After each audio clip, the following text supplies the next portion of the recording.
Assalamualaikum warahmatullahi wabarakatuh. Pada kesempatan ini saya akan menjelaskan eh, terkait PR3 mengenai Convolutional Neural Network, dan di sini saya mendapatkan topik terkait Chinese MNIST Digit Recognizer. Jadi di sini goal-nya adalah bisa membuat sebuah model yang memprediksi eh, angka dari tulisan bahasa Mandarin, digit tulisan bahasa Mandarin seperti itu. Oke, jadi di sini pertama saya langsung load datanya. Di sini yang pertama adalah data terkait indeks dan juga label, indeks citra dan juga label terkait angka dari citra tersebut itu berapa, ya. So, di sini targetnya ya intinya. Oke, nah di sini saya masukkan ke variabel data. Dan kemudian untuk citranya di sini saya melakukan for loop dan saya load tiap citranya dan dimasukkan ke dalam variabel X, dan untuk variabel Y ini variabel targetnya. Seperti itu. Kemudian lanjut ke exploratory data analysis. Di tahap ini saya ingin melihat terlebih dahulu terkait jumlah data untuk tiap kelas dari datanya. Karena di sini merupakan problem klasifikasi, jadi sangat penting untuk melihat jumlah dari tiap jumlah data dari tiap kelas itu apakah balance atau imbalance seperti itu. Dan di sini bisa terlihat di layar eh, untuk kelas 0, 1 hingga 100 juta ya kalau tidak salah. Ini menurut saya sudah cukup baik ya, dan juga balance di sini. Jadi kita tidak perlu melakukan eh, hal-hal lain misalkan seperti oversampling atau undersampling dan sebagainya. Jadi di sini sudah cukup baik menurut saya datanya. Oke, next di sini mungkin masuk ke tahap preprocessingnya. Jadi di sini untuk preprocessingnya, oh ya, di sini bisa terlihat bahwa si X ini dia ada 12.000, menandakan itu jumlah citra yang akan kita pakai. Kemudian disusul dengan di sini ukuran dari tiap citra itu berapa. Jadi di sini ada 64 kali 64 pixel dan juga 3 channel. Nah, di sini saya tidak tidak otak-atik channelnya, jadi nanti tinggal pakai saja channel yang sudah ada dari datanya, seperti itu. Kemudian sih saya melakukan standarisasi untuk tiap citranya di sini. Biasa saja sih rumusnya tinggal tiap pixel itu dikurang dengan rata-rata pixel dari citranya dan dibagi sama standar deviasinya. Nah, gunanya apa di sini? Di sini bisa kita lihat ya. Nah, di sini di sebelah kiri itu adalah citra yang belum distandarisasi dan terlihat bahwa karakteristik itu adalah garisnya tipis ya, nggak terlalu tebal, nggak terlalu tegas, dan juga eh, apa ya, kurang jelas gitu. Jadi di sini kita bisa lihat lagi ke citra yang di sebelah kanan itu. Nah, di sini terlihat cukup jelas ya, sudah apa, tebal juga, garisnya sudah tegas. Nah, jadi di sini bisa dikatakan bahwa standarisasi itu berfungsi untuk mempertegas atau meningkatkan kontras dari citranya, seperti itu. Namun di sini mungkin kelemahannya bisa terlihat bahwa timbul semacam noise ya, titik-titik di sekitar garis atau citranya sendiri. Oke, but it's okay. Kemudian di sini saya melakukan one hot encoding ya. Di sini saya agak sedikit manual ya, karena pas saya coba dengan menggunakan modul dari scaler-nya untuk one hot encoding terkait targetnya itu selalu crash sessionnya. Jadi saya ini coba untuk manual saja. Di sini saya akan mapping ya. Untuk tiap targetnya di sini saya mapping urut saja dari 0, 1, 2 hingga ada 14. Jadi total ada 15 kelas ya untuk data ini. Oke, eh, di sini ya ini untuk one hot encodingnya. Jadi nanti eh, untuk tiap citranya bersesuaian dengan apa namanya, dengan targetnya nanti akan bernilai 1. Cuma untuk apa yang lain dia akan bernilai 0 ya. Seperti itu ya. Seperti one hot encoding seperti biasa. Kalau sini ada data splitting ya. Jadi split data untuk train dan juga tes ya. Untuk tesnya 0,2 dan berarti trennya 0,8 atau 80% dan 20%, seperti itu. Lalu ini juga sama ya untuk tadi. Nah, di sini bisa terlihat bahwa ukuran untuk yang trainingnya itu ada 9.600 citra dan untuk yang tesnya ada sekitar 2.400 citra. Oke, sekarang di sini tahap modelingnya. Nah, di sini saya melihat bahwa problem ini tuh mirip ya dengan model arsitektur Lenet ya. Idenya dari Lenet itu adalah untuk mengidentifikasi atau mengklasifikasi tulisan tangan ya, berupa digit tulisan tangan seperti itu. Nah, di sini kan bedanya adalah yang digit tulisan tangan itu dalam bahasa Mandarin ya. Jadi tapi tetap problemnya sama. Jadi merupakan hal yang simple juga sebenarnya. Di sini saya tidak terlalu banyak-banyak bervariasi untuk modelnya. Jadi di sini saya lakukan hampir sama ya. Jadi pertama modelnya ini berupa convolutional layer dulu. Di sini ada 128 filter ya. Dan juga apa namanya? Kernelnya 3x3, lalu padding-nya same, lalu activation di sini berbeda dari Lenet ya. Kalau Lenet pakai sigmoid, di sini saya pakai activation-nya relu function. Karena mungkin waktu pada saat pengembangan Lenet belum ditemukan relu function ya, seperti itu. Nah, di sini ya input shape-nya juga disesuaikan ya 64x64x3 channel. Lalu setelah layer pertama konvolusi ya setelah input maksudnya, itu kan konvolusi baru max pooling, disusul dengan max pooling dengan pool size-nya 2x2 dan juga stride-nya 2. Lalu ada convolutional layer lagi di layer ketiga berarti ya. Sama juga filternya 128 dan juga kernelnya size 3x3. Ini juga sama sih, padding-nya same, activation relu, dan input size-nya sama. Terus juga habis itu max pooling lagi sama. Nah, setelah bagian convolution dan juga pooling-nya, sekarang masuk ke bagian fully connected layer atau multi-layer perceptron-nya, seperti itu. Nah, di sini di flatten terlebih dahulu, karena tadi kan citranya pasti berbentuk 3 dimensi ya. Di sini untuk MLP-nya atau fully connected layer-nya, di sini kita perlu flatten ya. Dan setelah di flatten masuk ke bagian dense layer ya atau ya fully connected layer, dan di sini ada 128 neuron dan activation function-nya di sini saya memakai relu juga, dan yang di sini yang terakhir adalah dense layer dengan banyaknya itu adalah sebanyak apa namanya fitur ya, atau misalkan namanya tuh kelasnya, banyak kelasnya gitu. Jadi ini kan hasil inputnya, hasil outputnya maaf, adalah sebuah probability ya. Kira-kira si citra ini tuh diprediksi apa digitnya adalah misalkan satu itu untuk probabilitas itu berapa gitu. Nanti cari yang probabilitas itu paling tinggi. Di sini activation function-nya itu softmax karena di sini kan problemnya multi class classification ya, seperti itu.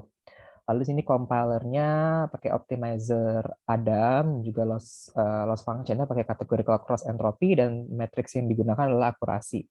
Ya, di sini untuk summary-nya bisa dilihat modelnya spesifikasi seperti ini.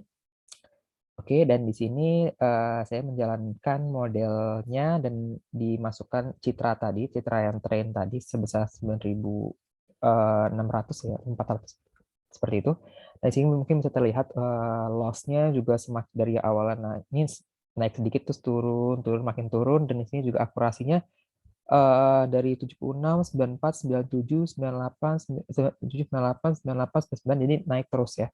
Dan menurut saya di sini sudah sangat baik ya, dan saya juga nggak expect bakal setinggi ini akurasinya untuk preprocessing yang cukup sederhana menurut saya. Jadi dari situ saya mungkin sudah katakan bahwa preprocessingnya sudah cukup pas ya, sudah cocok dan juga tidak perlu diutak-atik lagi seperti itu.